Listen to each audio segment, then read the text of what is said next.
Everyone. Day wise learning Python coding క్వశ్చన్స్లో ఈరోజు day 12 అనమాట. చాలా సారీ, కొన్ని పర్సనల్ రీజన్స్ వల్ల నేను 1 వీక్ గ్యాప్ ఇవ్వాల్సి వచ్చింది. నాకు చాలా డిఎమ్స్ కూడా వచ్చాయి, ఏంటక్క కోడ్స్ పెట్టట్లేదు అని. చాలా చాలా చాలా థ్యాంక్స్ మీ అందరికీ. ప్లీజ్ నా వీడియోస్ చూసి కొంతమంది నేర్చుకుంటున్నారు అంటే నాకు చాలా హ్యాపీగా ఉంది. ఈరోజు మన కోడ్ వచ్చేసి లార్జెస్ట్ నెంబర్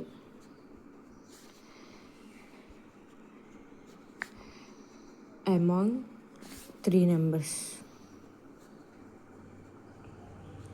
అంటే ఏంటంటే, ఫర్ ఎగ్జాంపుల్ మన దగ్గర 10, 25 ఈ 3 నెంబర్స్లో లార్జెస్ట్ నెంబర్ ఏది అంటే 20. సో ఈ 3 నెంబర్స్లో లార్జెస్ట్ నెంబర్ ఏది 20.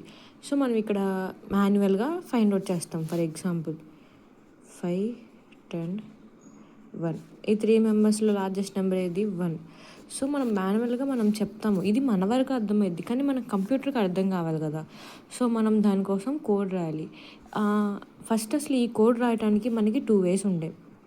ఫస్ట్ వే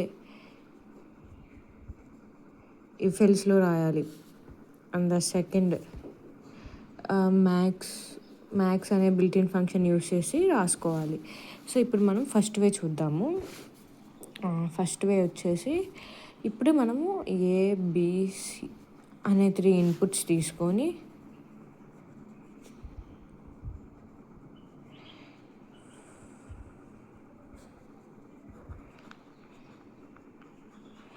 మనం 3 ఇన్పుట్స్ తీసుకుంటాము. ఇన్పుట్ తీసుకున్న తర్వాత మనకేం కావాలంటే, ఫస్ట్ ఈ ఏబిసి ఈ 3ని చెక్ చేసుకోవాలి. ఎలా చేసుకోవాలంటే, ఫస్ట్ ఒక ఇఫ్ కండిషన్, ఇఫ్ ఫస్ట్ ఏని ఈ బీసీతో చెక్ చేసుకుందాము.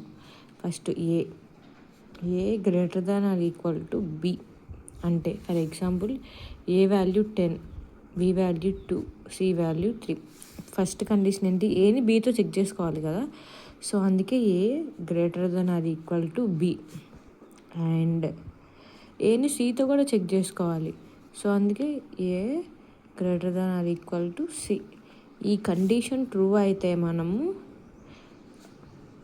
ఏ ఈజ్ ద లార్జెస్ట్ నెంబర్ అని చెప్పేసి ఏ ప్రింట్ చేసుకుంటాము. ఇప్పుడు ఏ చెక్ చేసాం కదా, బీని కూడా చెక్ చేయాలి కదా. అప్పుడేం చేయాలంటే, elif B greater than or equal to A and B greater than or equal to C. B ఏతో చూసాము, బిని సితో చూసాము. సో అప్పుడు మనకి ప్రింట్ బి. నెక్స్ట్ ఏ చూసాము, బి చూసాము, సి చూడాలి. ఇప్పుడు ఫర్ ఎగ్జాంపుల్ తీసుకోండి, ఇప్పుడు మనకి సి వాల్యూ ఇక్కడ 30 అనుకోండి. ఇప్పుడు ఏని బీతో చూసాము, సితో చూసాము. సో 10 అవ్వదు. సో బి చూస్తాము, బి చెక్ చేస్తాం, బి కూడా కాదు, ఆబ్వియస్లీ ఆటోమేటిక్గా 3 అయిపోయింది. సో అందుకే ఎల్స్ ప్రింట్ సి. సో అదనమాట. సో సెకండ్ మెథడ్ ఏంటి, బిల్ట్-ఇన్ ఫంక్షన్స్. దీంట్లో అసలు ఇంత ప్రాసెస్ ఏం అక్కర్లేదు. Next print max of A comma B comma C. ఈ ఒక్క లైన్ రాస్తే సరిపోద్ది, అసలు ఇంత ప్రాసెస్ అవసరం లేదు. జస్ట్ మ్యాక్స్ ఆఫ్ అని పెట్టేస్తే ఆన్సర్ వచ్చేస్తుంది. కాకపోతే మీరు బిగినర్ స్టేజ్లో ఉన్న వాళ్ళు లాజిక్ ఉపయోగించి రాయటం అలవాటు చేసుకోండి. ఎందుకంటే మనకి లాజిక్ బిల్డింగ్ కదా కావాల్సింది. సో మనకు లాజిక్ బిల్డింగ్ కావాలంటే మనము బిల్ట్-ఇన్ ఫంక్షన్స్ యూస్ చేయకూడదు.